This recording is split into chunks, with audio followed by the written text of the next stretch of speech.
دعا کر رہا ہوں، اولاد ہی نہیں ہوئی، کوئی یہ کہتا ہے شادی ہو گئی 10 سال ہو گئے بچے نہیں ہو رہے، کوئی یہ کہتا ہے کہ میری بیٹی کا رشتہ ہی نہیں ہو رہا، ہر وظیفہ کر لیا، ہر دعا کر لیا، پھر یہاں سے نا امیدی، ناشکری، یہ جملے انسان کو کہاں تک پہنچا دیتے ہیں۔ ایک بات میں آپ کو بتاؤں، مولا علی کرم اللہ وجہہ الکریم کی یہ حکمت بھری بات ہے، ارشاد فرماتے ہیں جب کبھی مصیبت آئے اللہ کی طرف سے تو یہ امتحان ہے یا سزا ہے، کیسے پتہ چلا؟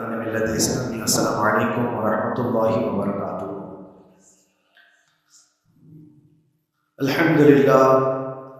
الحمدللہ الحنان المنان الذي خلق الانسان وعلمه البيان والصلاة والسلام على رسوله سيد الانس والجان وعلى آله وأصحابه ذوي الخير والإحسان، أما بعد فأعوذ بالله من الشيطان الرجيم، بسم الله الرحمن الرحيم،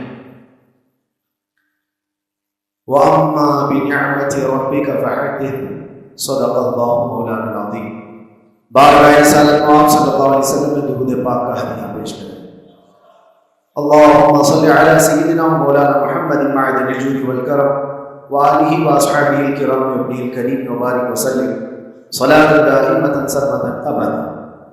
قرآن عظیم میں اللہ رب العزت ارشاد فرماتا ہے وقلیل من عبادی الشکور، میرے بندوں میں شکر کرنے والے بہت کم ہیں۔ اور یہ بات صحیح ہے کہ بندے پر بے شمار نعمتیں اللہ تعالیٰ عطا کیا ہے، بے شمار ہیں۔ وَإِن تَعُدُّوا نِعْمَتَ اللَّهِ لَا تُحْصُوهَا، اگر تم اللہ کی نعمتوں کو گننا چاہو گے تو شمار نہیں کر سکو گے۔ شیخ سعدی رحمۃ اللہ تعالیٰ نے فرماتے ہیں کہ تمہارا ایک سانس لینا بھی نعمت ہے، سانس کا باہر نکالنا بھی نعمت ہے، اور اگر صرف سانسوں کی نعمتوں کا شکر ادا کرنے پر بندہ بیٹھ جائے تو پوری عمر اس کی تمام ہو جائے، باقی نعمتوں کا کیا ہے؟ بے شمار نعمتوں سے نوازا ہے اللہ تعالیٰ نے، لیکن انسان کی فطرت میں یہ بھی ہے کہ کبھی ایک چیز کی کمی محسوس ہوتی ہے تو وہ واویلا مچاتا ہے، بہت شور کرتا ہے کہ مجھے یہ تکلیف ہوئی، وہ تکلیف ہوئی۔ اس کے صحت کے زمانے کو وہ یاد نہیں کرتا، مصیبت کے زمانے کو بہت جلدی یاد کرتا ہے۔ اسی لیے شکر گزار بندے بہت کم ہیں۔ عادت یہ ڈال لیں جب مصیبت آئے، کوئی تکلیف آئے تو ہمارے اندر یہ احساس پیدا ہو جائے کہ میرے گناہ اس سے بھی بڑی مصیبت کے لائق تھے، اللہ نے کم مصیبت عطا کی۔ جب کوئی بیمار ہو جائے، جب کبھی کسی آفت میں مبتلا ہو جائے تو یقیناً درد تو ہوتا ہے، آدمی سہن نہیں کر پاتا، لیکن احساس دل میں یہ پیدا کرے اگر وہ انصاف کرنے پر آئے رب تبارک و تعالیٰ میرے ہر گناہ کے بدلے بڑی بڑی سزائیں دے سکتا ہے، میں چھوٹی سی سزا میں ملوث ہوں، اللہ کریم، اس کا شکر ہے۔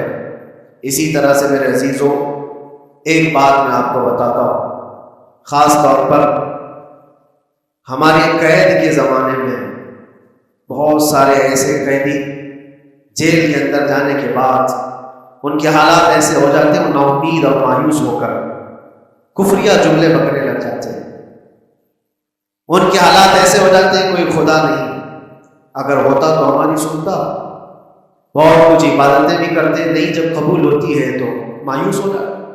تو یہ تو اندر کے حالات ہے، باہر بھی کسی کے ساتھ ایسا ہو سکتا ہے۔ میں تو 10 سال سے دعا کر رہا ہوں، اولاد ہی نہیں ہوئی، کوئی یہ کہتا ہے شادی ہو گئی 10 سال ہو گئے بچے نہیں ہو رہے، کوئی یہ کہتا ہے کہ میری بیٹی کا رشتہ ہی نہیں ہو رہا، ہر وظیفہ کر لیا، ہر دعا کر لیا، پھر یہاں سے نا امیدی، ناشکری، یہ جملے انسان کو کہاں تک پہنچا دیتے ہیں۔ ایک بات میں آپ کو بتاؤں، مولا علی کرم اللہ وجہہ الکریم کی یہ حکمت بھری بات ہے، ارشاد فرماتے ہیں جب کبھی مصیبت آئے اللہ کی طرف سے تو یہ امتحان ہے یا سزا ہے، کیسے پتہ چلے؟ ظاہر سی بات ہے ہر کوئی یہ کہتا ہے یہ تو اللہ کی طرف سے امتحان ہے، آزمائش۔ ہم بھی اندر تھے تو یہ بار بار احساس دلایا جاتا تھا، اور بعض لوگ یہ کہتے تھے کہ اللہ کی طرف سے آزمائش امتحان ہے، اس کو گزار لیجیے۔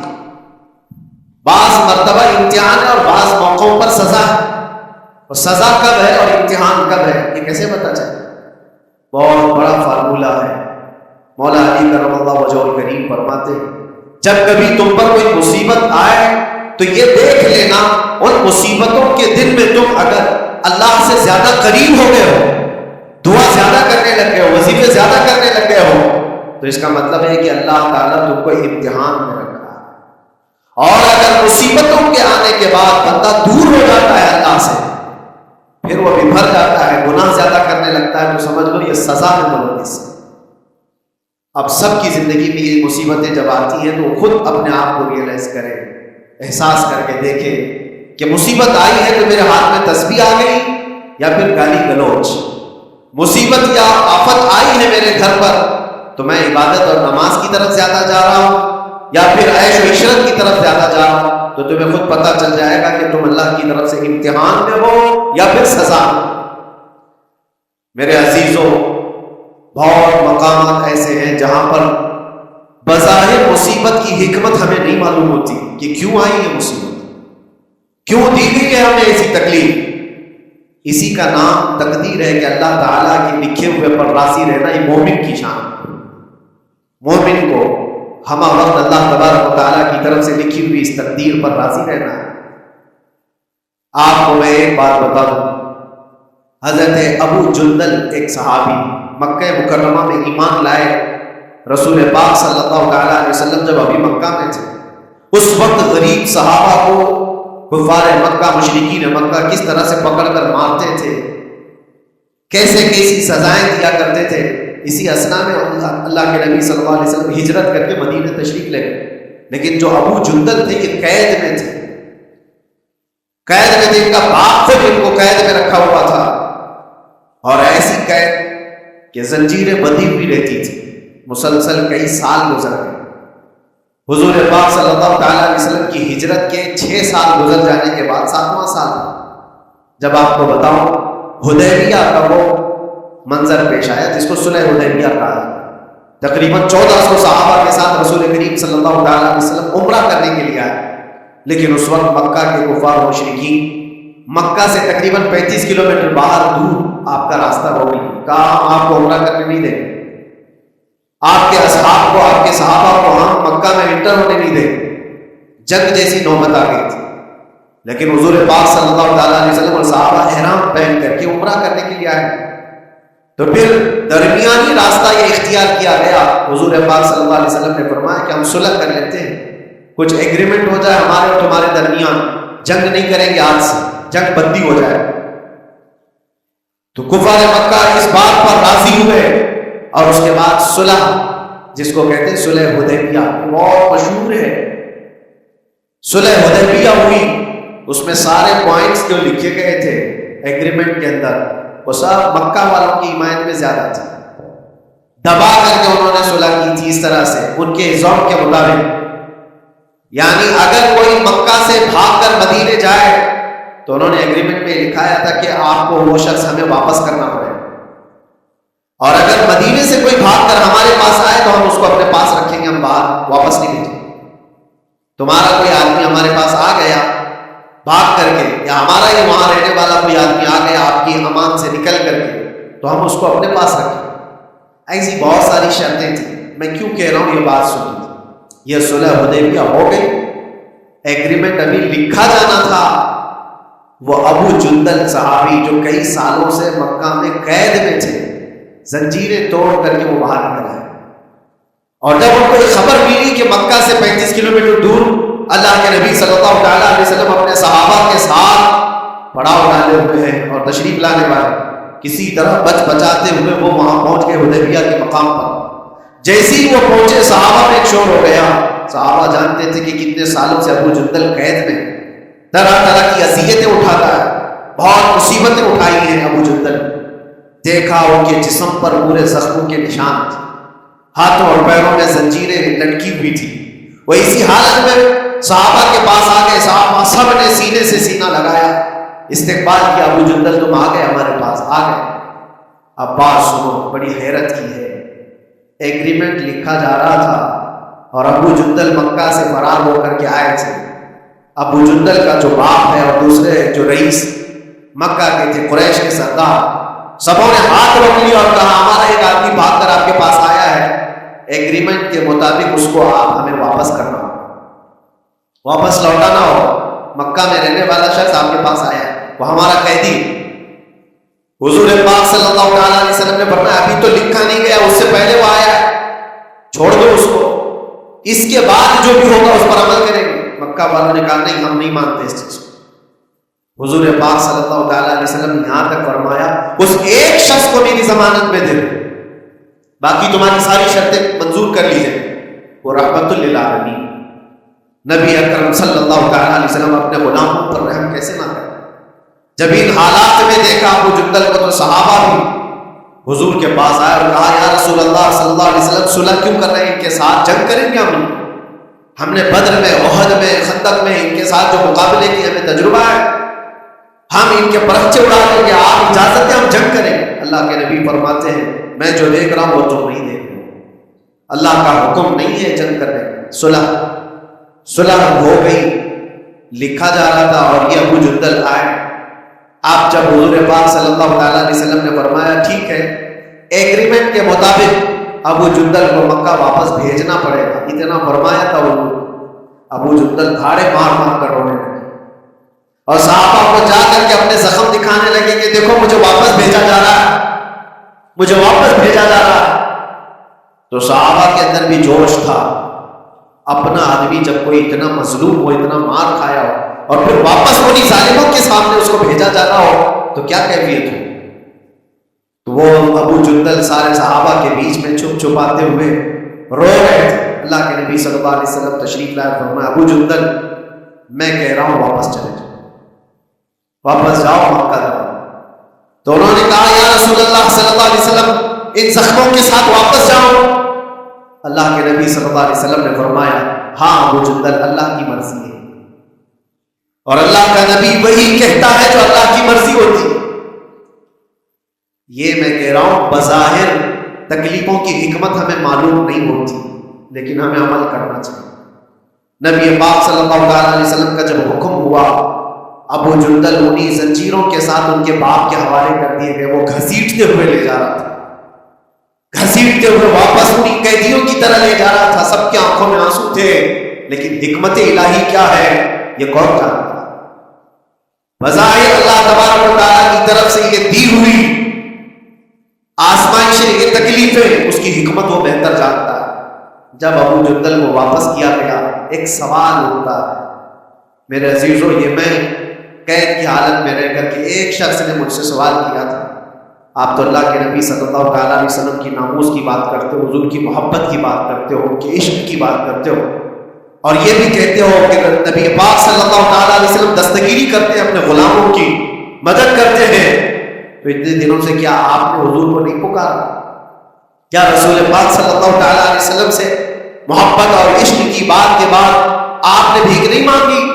اس وقت یہ واقعہ یاد آیا، میں تو ابو جندل کے پاؤں کے ناخن کی مٹی کے برابر بھی نہیں، وہ صحابی رسول تقریباً ان کے متعلق کہا گیا 6 سے 8 سال تک وہ ان کی قید میں رہے، تو کیا رسول پاک صلی اللہ علیہ وسلم کو خبر نہیں تھی؟ خبر تھی، لیکن ہوتا ایسا ہے کہ جو جتنی محبت کرتا ہے اتنے ہی امتحانوں سے گزارا بھی جاتا ہے، اس کو امتحان دینے پڑتے ہیں۔ اسی لیے بار بار میں یہ بات کہتا ہوں، حضور پاک صلی اللہ تعالیٰ علیہ وسلم کی ناموس کی بات کرنا، عظمت رسالت کی بات کرنا، یہ حلوے پراٹھے کھانے کا نام نہیں ہے، یہ شہادت کہے الفت میں ہے قدم رکھنا۔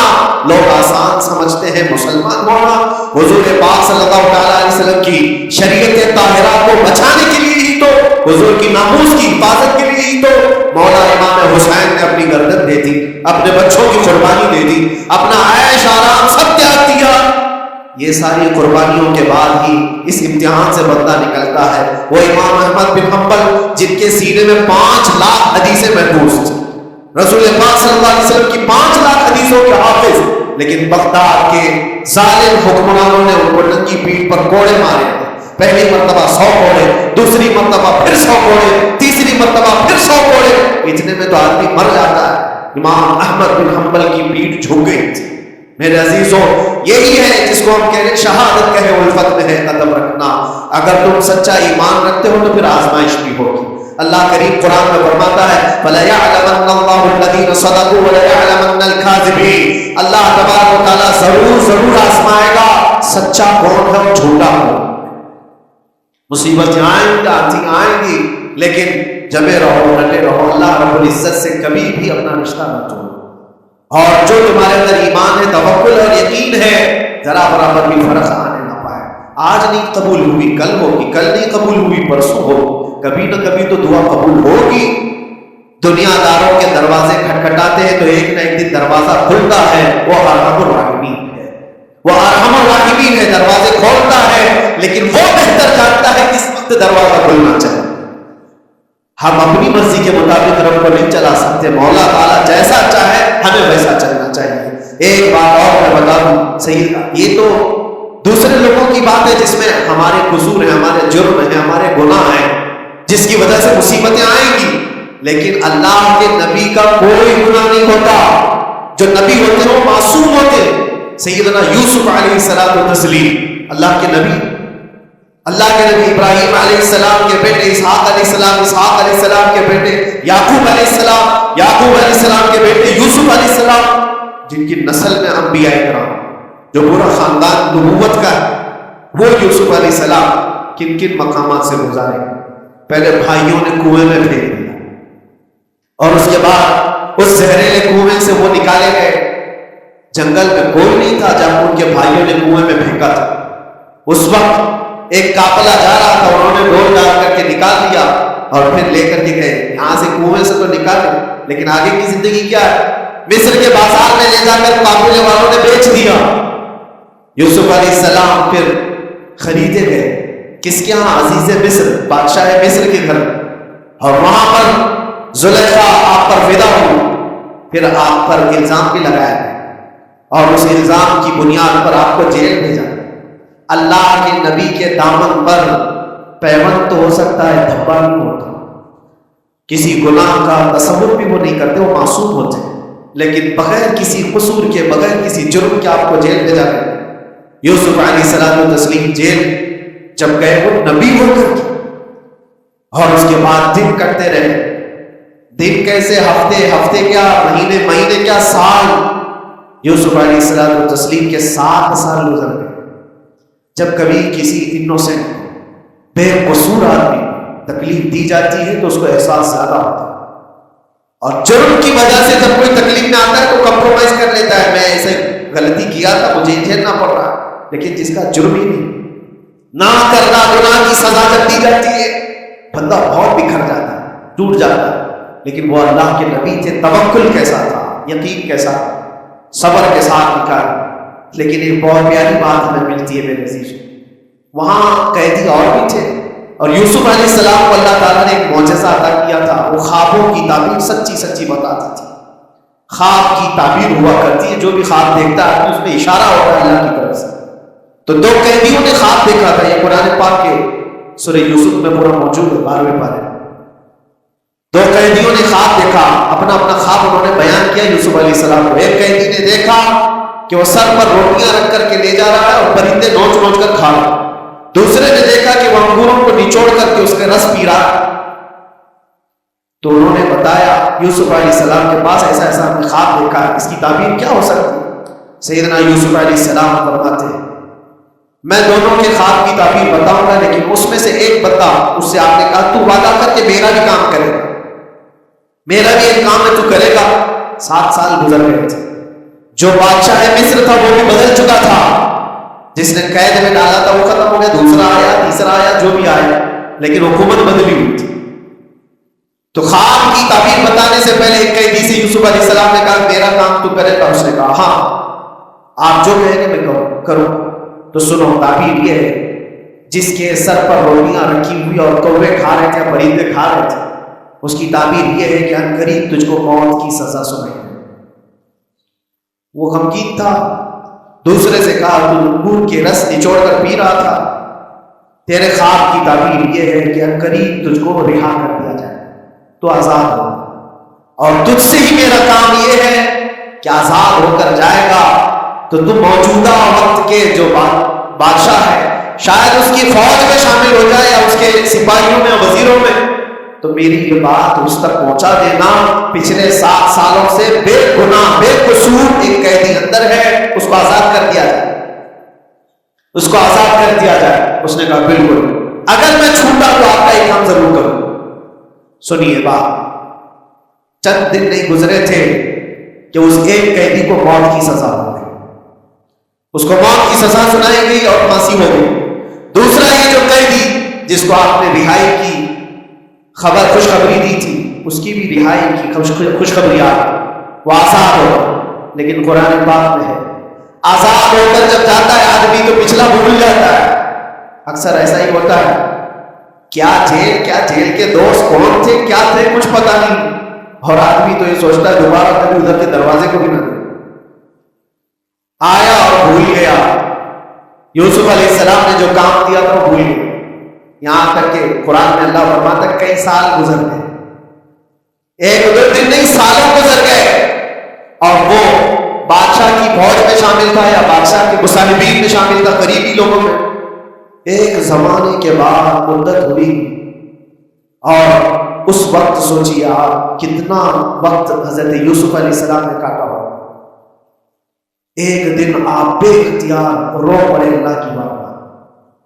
یہ میں آپ کو بتا دوں، کبھی کبھار انسانی فطرت کا تقاضا ہے، اللہ تبارک و تعالیٰ کی بارگاہ میں رو پڑے اور کہا اے رب العالمین، اے ارحم الراحمین، یہ دن کب ختم ہوں گے؟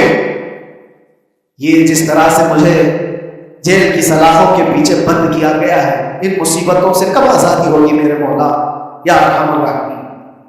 جواب رب تعالیٰ کی طرف سے آیا۔ یہ ہمارے اور آپ کی بات نہیں ہے، یہ اللہ کے نبی کی بات ہے۔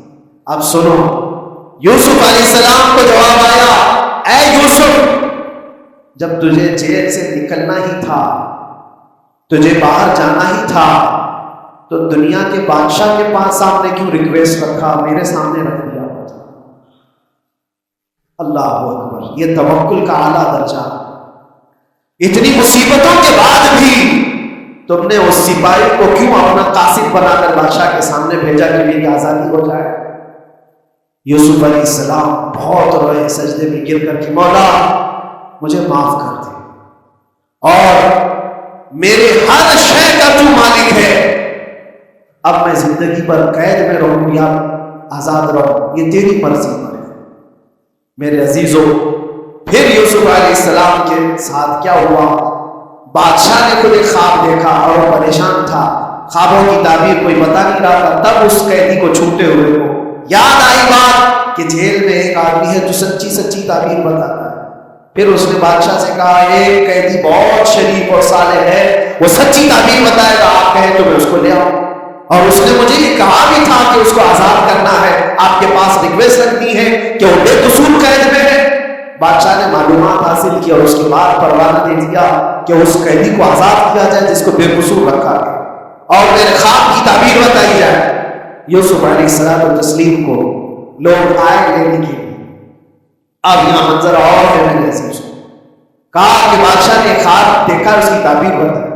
آپ نے تعبیر تو بتا دی کہ کیا ہونے والا ہے، اگلے 7 سالوں میں بادشاہ کے ساتھ یہ ساری تعبیر بتائی، لیکن جب آزاد کرنے کی بات آئی تو آپ نے کہا رہنے دو، اور مجھے قید میں رہنے دو، اس لیے کہ آپ کو یہ احساس ہوگا کہ میں بادشاہ کے پاس کیوں رکھا اس مقدمے۔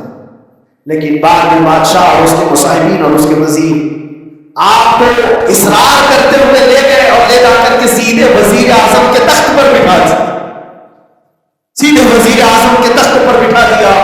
پھر رب تبارک و تعالیٰ نے فرمایا اے یوسف، جب تک ہم چاہیں تب اندر رہے گا آدمی، اور جب ہم چاہیں باہر تو پھر اپنی مرضی سے کوئی اندر بھی نہیں لے سکتا۔ حقیقت ہے میرے عزیزوں، جب مصیبتوں کے ختم ہونے کا وقت آئے پھر پوری دنیا کھڑی ہو کر کے بھی تم کو مصیبت نہیں دے سکتی، تکلیف نہیں دے سکتی۔ اور رب تبارک و تعالیٰ نے فرمایا وَإِن يَمْسَسْكَ اللَّهُ بِضُرٍّ فَلَا كَاشِفَ لَهُ، اگر تم کو اللہ کی طرف سے کوئی مصیبت آئے تو کوئی اس کو ہٹانے والا نہیں ہے۔ وَإِن يَمْسَسْكَ اللَّهُ بِخَيْرٍ فَلَا رَادَّ لِفَضْلِهِ، اور اگر اللہ تبارک و تعالیٰ کوئی بھلائی کسی بندے کو دے دے تو دنیا کی کوئی طاقت اس کو روک بھی نہیں سکتی۔ آج اگر رب تبارک و تعالیٰ ہم کو کوئی مقام اور مرتبہ دے دے، کوئی عزت اور انعام دے دے، سارے کتے بھونکتے رہے، اس انعام کو کوئی رد نہیں کر سکتا۔ اللہ تبارک و تعالیٰ کا دیا ہوا فضل اس کو کوئی کاٹ نہیں سکتا، اور اس کی دی ہوئی مصیبت کو کوئی دوسرا ٹال بھی نہیں سکتا۔ اسی لیے آؤ لگے رہو اسی بارگاہ میں اور عرض کرو کہ مولا مجھ سے جو خطائیں ہوئی ہیں اس کو درگزر فرما دے، اور جس طرح کی بھی تو زندگی دیا ہے یہ تیرا شکر ہے مولا، شکر ادا کرنے کی عادت ڈال لو۔ اللہ تبارک و تعالیٰ فرماتا ہے لئن شکرتم لأزیدنکم، اگر تم شکر ادا کرو گے تو میں اور زیادہ عطا کروں گا۔ آج اگر تھوڑی سی مصیبت ہے تو شکر ادا کرو کہ مولا بڑی مصیبت تو نہیں آئی ہے، یہ بھی تیرا کرم ہے، تیرا احسان ہے۔ مصیبت زدہ لوگوں کو دیکھتا ہوں تو پھر میں یہ کہتا ہوں ہاتھ بھی سلامت ہے، پیر بھی سلامت ہے، آنکھ بھی سلامت ہے، زبان بھی سلامت ہے، دماغ بھی چل رہا ہے، کیا یہ شکر کرنے کا موقع نہیں ہے؟ یہ شکر کرنے کا مقام نہیں ہے؟ اور ہر دن اللہ کا شکر ادا کرو، شکایتیں کم کرو، اللہ تبارک و تعالیٰ کو یہ زندگی پسند ہے۔ وآخر دعوانا الحمدللہ رب العالمین۔ السلام۔